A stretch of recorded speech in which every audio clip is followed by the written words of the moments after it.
Assalamualaikum warahmatullahi wabarakatuh.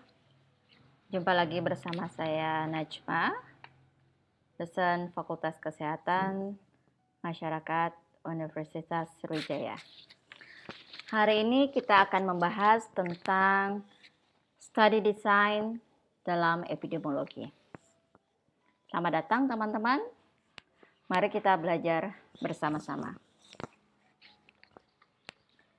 Yang kita harapkan dari pembelajaran kali ini adalah teman-teman bisa mengetahui berbagai macam desain penelitian di epidemiologi dan bisa menjelaskan apa sih perbedaannya, dan nanti kita harapkan teman-teman bisa mengaplikasikannya dalam penelitian teman-teman pada skripsi atau disertasi. Sebelum kita memulai membahas berbagai desain epidemiologi, saya ingin mengajak teman-teman untuk berefleksi. Jika Anda seorang peneliti, Anda ingin melakukan penelitian apa? Coba teman-teman jawab. Variabelnya apa aja sih? Silakan dijawab.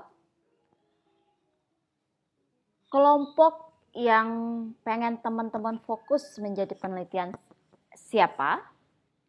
Dan apakah teman-teman ingin melakukan penelitian itu dalam satu waktu atau mengikuti partisipan dalam penelitian teman-teman pada jangka waktu tertentu, atau teman-teman ingin menanyakan tentang pengalaman mereka yang telah mereka lalui, atau teman-teman ingin melakukan intervensi pada kelompok teman-teman yang ingin pelajari atau yang lainnya. Ini adalah pertanyaan dasar sebagai seorang peneliti dalam bidang epidemiologi.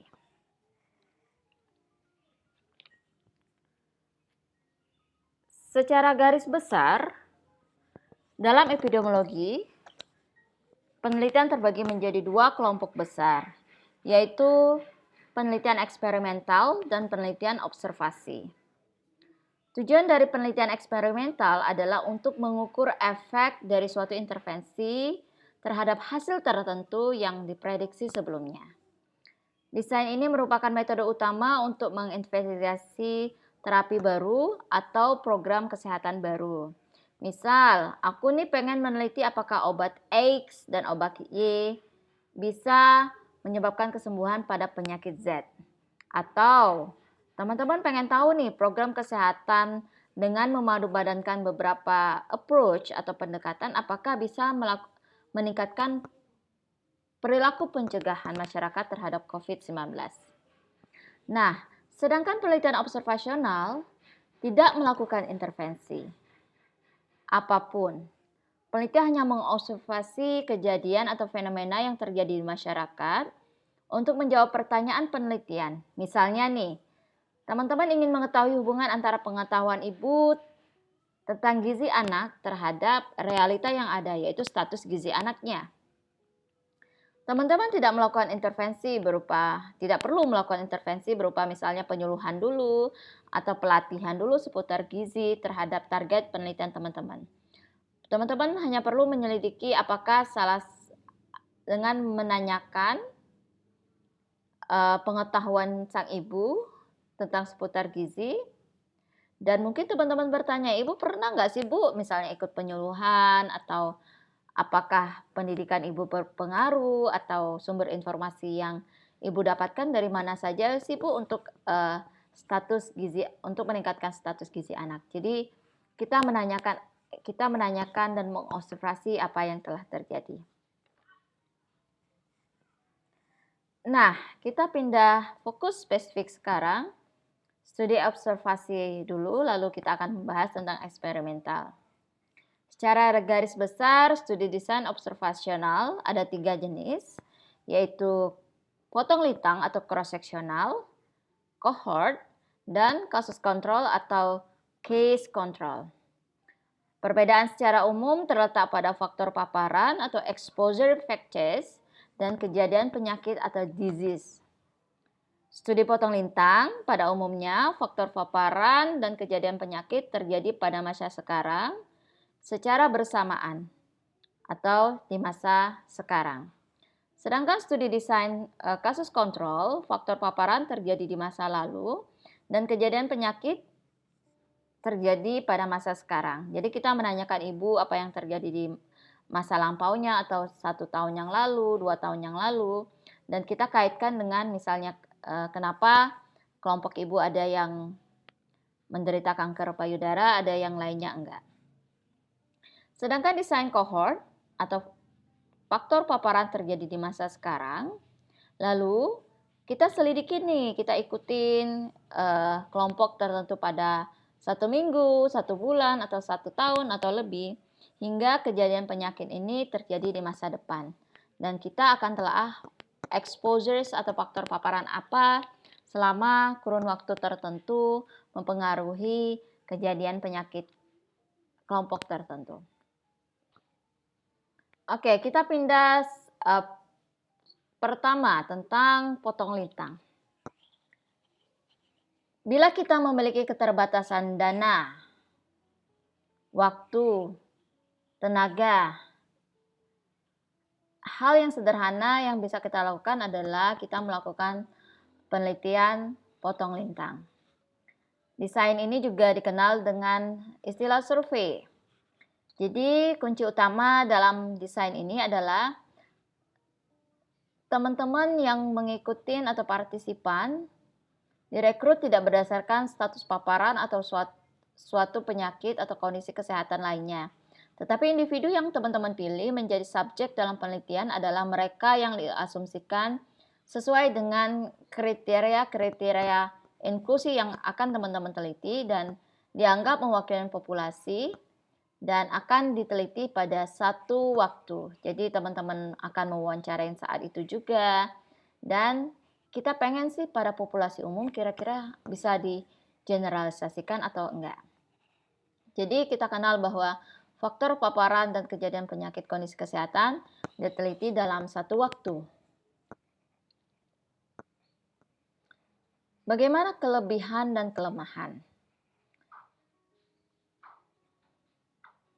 Kelemahan studi potong lintang yang pertama, adanya kita kenal dengan bahwa ini seperti ayam atau telur. Yang mana duluan terjadi sih?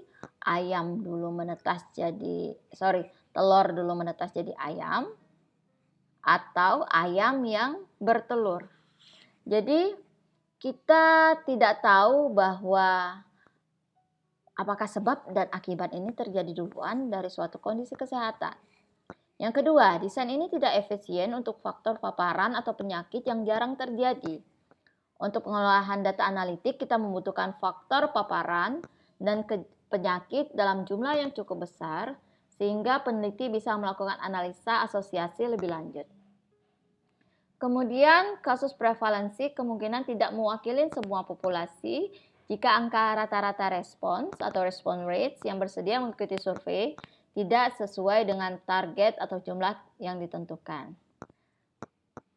Nah, adapun kelebihannya, pertama ini dapat mengukur kejadian prevalensi. Yang kedua, sampel dapat mewakili populasi dengan teknik sampel. Yang ketiga, metode bisa distandarisasi untuk meminimalisir kekurangan tadi. Yang keempat, biasanya responnya cukup tinggi karena kita hanya sekali atau 2 kali melakukan wawancara. Yang terakhir adalah hemat. Jadi ini cukup menjadi favorit desain yang dipilih oleh anak-anak mahasiswa karena tidak butuh mengeluarkan banyak uang. Nah, bagaimana dengan studi kasus kontrol? Jadi, kalau kasus kontrol ini kita namanya retrospektif ke belakang. Jadi, teman-teman menentukan populasinya dulu yang ada sakit dan satunya tidak ada sakit. Misalnya satu kelompok yang menderita diabetes, yang satunya kelompok yang tidak menderita diabetes.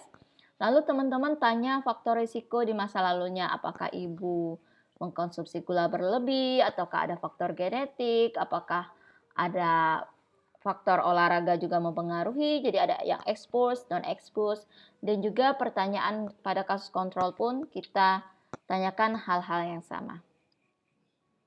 Adapun kelebihan dan kekurangannya,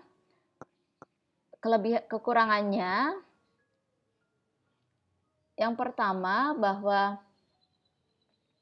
studi ini memerlukan waktu. Ketika peneliti mempunyai waktu dan tenaga dan pendanaan yang cukup, dan telah banyak penelitian sebelumnya melakukan penelitian dengan potong lintang, kasus kontrol bisa menjadi suatu pilihan karena kelebihannya ini untuk kasus tertentu yang jarang terjadi, misalnya kanker yang membutuhkan waktu yang lama, kita nggak mungkin ngikutin dia ke depan, jadi kita nanyain yang ke belakang. Jadi untuk kasus-kasus yang jarang terjadi ini bisa dilakukan. Yang kedua, bisa dilakukan dengan sampel yang terbatas. Yang ketiga, odds ratio sebagai salah satu perhitungan hasil kasus kontrol bisa mendekatin risk ratio sebagai outcome dari penelitian cohort. Namun adapun kekurangannya yang perlu kita sadari bahwa ini tidak bisa menginvestigasi satu outcome saja, satu penyakit saja. Yang kedua, ini tidak bisa menghitung angka insidensi.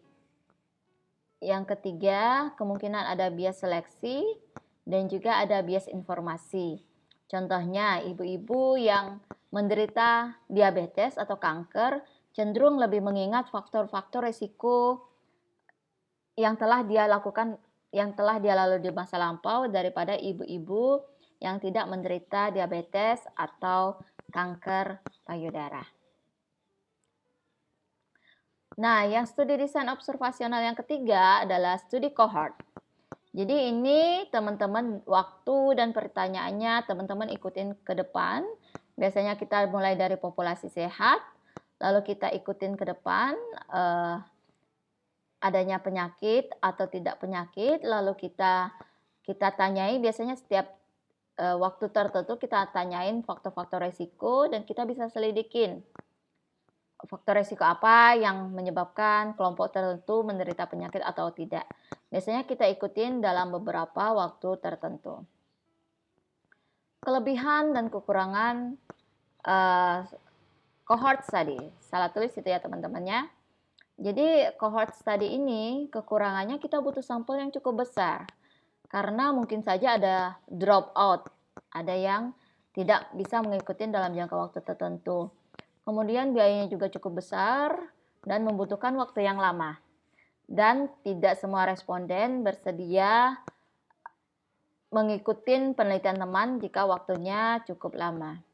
Nah, kelebihannya ini bisa menutupin kekurangan penelitian case control dan cross-sectional. Karena kita bisa menilai apa sih penyebab sesungguhnya karena kita ikutin ke depan nih teman-teman. Lalu bisa mengurangi bias informasi karena kita selalu bertanya rutin per waktu tertentu, jadi ibu-ibu tidak perlu mengingat masa lampaunya. Lalu penyakit atau outcome yang ditemukan bisa beberapa, misalnya ada yang kanker, ada yang bisa osteoporosis dan sebagainya. Jadi outcome penyakitnya bisa beberapa dan faktor perancunya dapat kita kontrol atau confounding faktornya. Nah, ini jenis penelitian kedua tentang eksperimental atau intervention trial. Tujuan ini seperti kita jelaskan sebelumnya, pengen tahu nih apakah vaksin tertentu ataukah program kesehatan tertentu efektif atau tidak untuk mengatasi suatu masalah kesehatan. Biasanya kalau targetnya individu, kita gunain randomized control trial namanya. Tapi kalau program kesehatan itu mau diintervensi pada suatu rumah sakit atau suatu kelurahan atau kampung, beberapa kampung, kita namain itu cluster randomized control trial. Nah, ini yang biasa kita gunakan untuk studi eksperimental. Lebih kurang sama dengan studi cohort. Bedanya apa teman-teman? Itu ada panah yang menunjukkan bahwa adanya randomized control trial, adanya intervensi. Kita mengintervensi mana yang kita pengen intervensi, mana yang pengen kita berikan obat, atau mana yang kita pengen berikan program kesehatan, mana yang tidak. Lalu kita ikutin ke depan, apakah mempengaruhi derajat kesehatannya atau tidak. Jadi kita melakukan suatu intervensi. Itu bedanya dengan cohort study yang kita hanya mengamatin apa yang terjadi.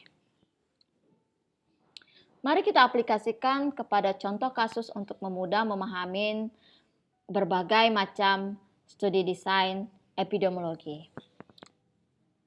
Saya pengen tahu nih, apakah pemberian metadon ini pengganti yang diminum. Metadon ini obat yang diminum untuk para pengguna narkoba suntik supaya mereka mengurangi penggunaan narkoba suntik. Kira-kira desain apa sih yang cocok untuk melakukan penelitian ini? Perlu diketahui bahwa saat ini metadon banyak digunakan orang-orang dalam pengobatan ketergantungan opioid, dan antagonis dari opioid telah dibuat untuk mengobati overdosis dan ketergantungan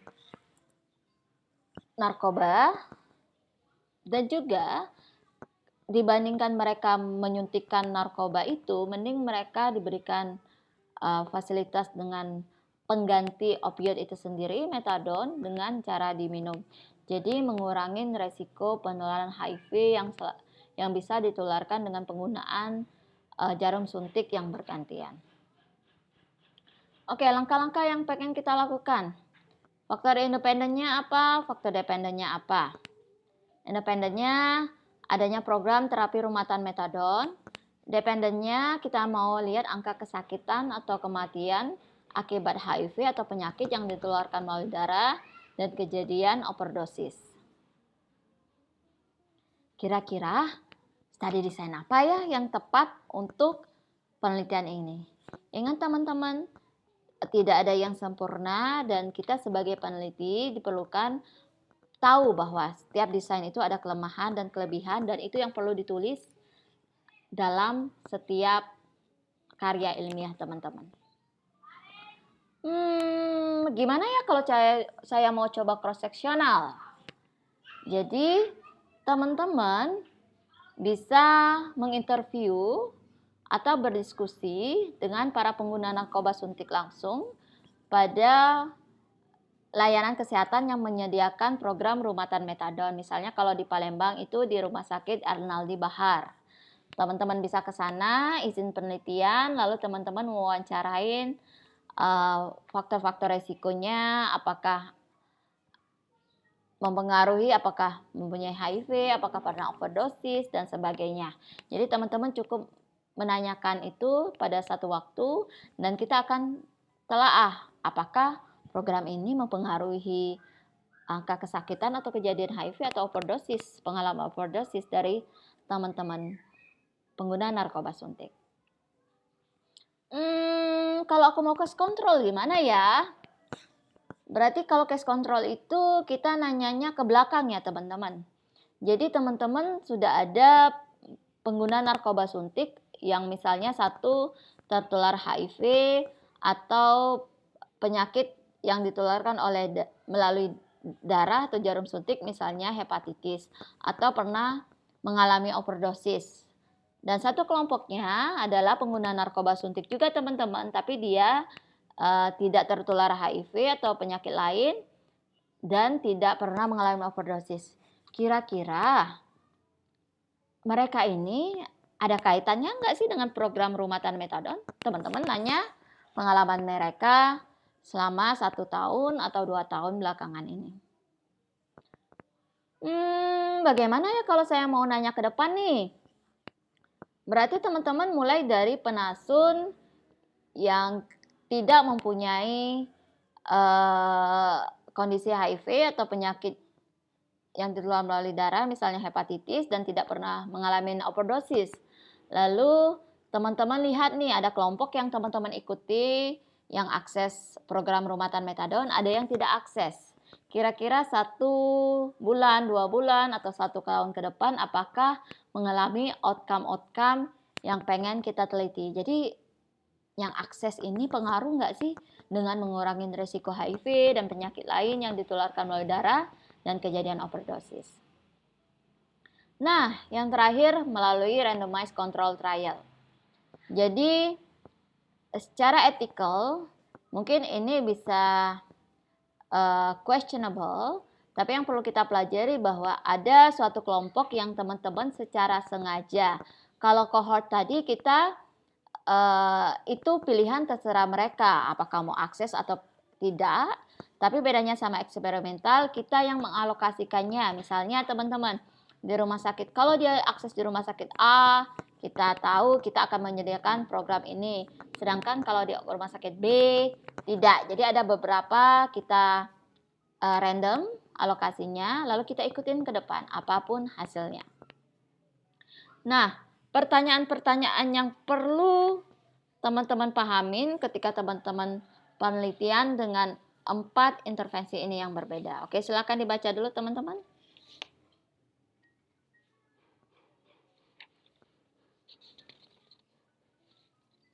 Ya, pada penelitian eksperimental, apakah ada dampak atau akibat dari suatu intervensi?